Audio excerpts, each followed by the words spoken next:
¿Acaso usted se ha preguntado, ¿y es que nadie en Petroecuador se daba cuenta de lo que estaba pasando?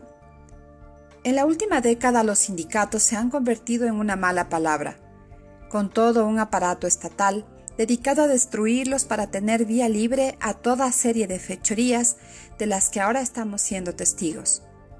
La corrupción, la privatización y el saqueo a nuestro país ¿tienen algo que ver con el ataque al sindicalismo público?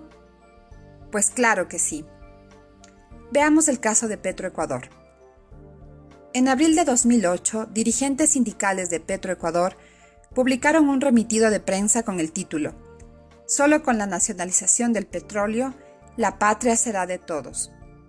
En este anuncio público y en otras cartas dirigidas al presidente de la República, los dirigentes laborales criticaron la política petrolera del gobierno de Alianza País y manifestaron su oposición a la entrega de los grandes campos de producción petrolera a empresas extranjeras, públicas y privadas.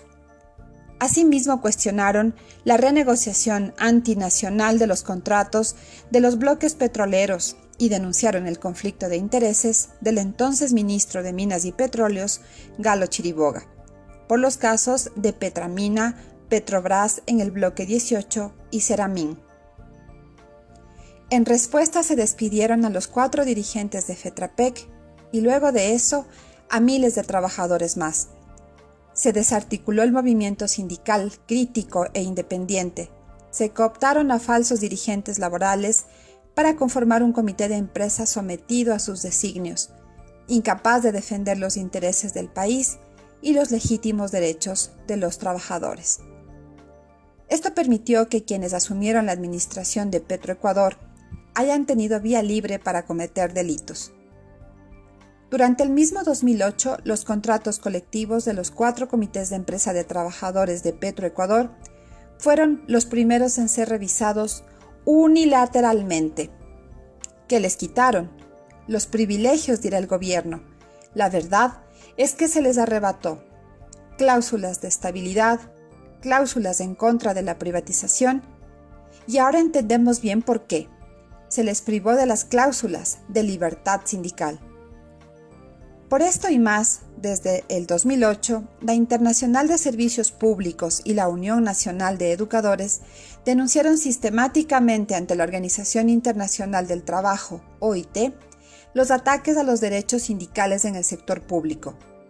Sin sindicatos como fuerza de resistencia a la privatización y como espacio de crítica a la política, el proyecto de Alianza País pudo actuar a oscuras y en perjuicio de los más altos intereses del Ecuador. En el 2009 se promulgó la Ley Orgánica de Empresas Públicas en la que se eliminó la participación de un delegado de los trabajadores en los directorios de las empresas públicas.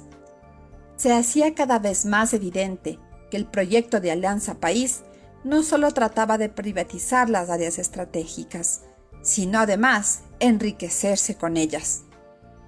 ¿Pudo la participación de los trabajadores en el directorio de Petroecuador por lo menos obstaculizar la corrupción? Nosotros pensamos que sí. Ha pasado el tiempo y ahora nos damos cuenta de que nos han saqueado. Pero no es tarde, estamos de pie. En esta coyuntura electoral, los sindicatos del sector público elaboramos una propuesta para la transformación del Estado y los servicios públicos en el Ecuador. Propuesta ya difundida entre los partidos políticos y la ciudadanía. Y además, hemos recibido buenas noticias. Como sucedió hace 4 años en el informe 2017 de la Comisión de Expertos de la OIT, se observa la flagrante violación a los convenios 87 y 98. Una vez más, la Organización Internacional del Trabajo llama la atención sobre la situación de nuestro país y respalda a los trabajadores públicos aplicando argumentos jurídicos internacionales. En el contexto de las enmiendas constitucionales, en su informe, la OIT observa al gobierno ecuatoriano que, en las movilizaciones sociales del 3 de diciembre de 2015, se dieron hechos de violencia provocados por la policía y se detuvieron arbitrariamente a varios dirigentes. La OIT señaló además que tales enmiendas violaron derechos, pues se niega la negociación colectiva en el sector público.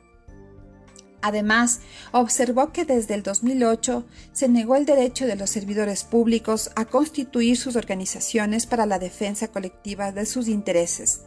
Se negó el derecho a opinar sobre la política económica y social del país como parte de la defensa de sus derechos. Se negó la interlocución de las organizaciones laborales del sector público en la defensa de derechos, ya sean sindicatos, asociaciones, gremios o uniones. Se negó el derecho a la huelga. También la OIT pide explícitamente al gobierno de Ecuador revocar la disolución administrativa de la Unión Nacional de Educadores y dar garantías para que ésta ejerza su vida gremial. Modificar el artículo 346 del COIP, despenalizando así el ejercicio de huelga en los servicios públicos. Reconocer, restablecer y garantizar el derecho de negociación colectiva en todas las materias y para todos los servidores públicos de las empresas públicas, entidades descentralizadas, municipios, educación y transporte. Eliminar los decretos ejecutivos que dieron lugar a la revisión unilateral de los contratos colectivos y garantizar que los obreros del sector público sigan ejerciendo este derecho, sacándolos así del limbo jurídico en el que ahora están. Explicar si el decreto 813 ha sido utilizado como un mecanismo de discriminación antisindical. Pronunciarse sobre las propuestas que la ISP y la UNE presentaron acerca de nuevas leyes e instancias de diálogo social bipartito. Basta ya al saqueo de nuestros recursos. Basta ya al saqueo de nuestro trabajo. Sindicatos públicos es igual a democracia política. Negociación colectiva es igual a democracia económica. Sindicatos públicos es defensa de lo público. Proponemos restituir y reparar la ética en lo político y la legitimidad social del sindicalismo público en Ecuador.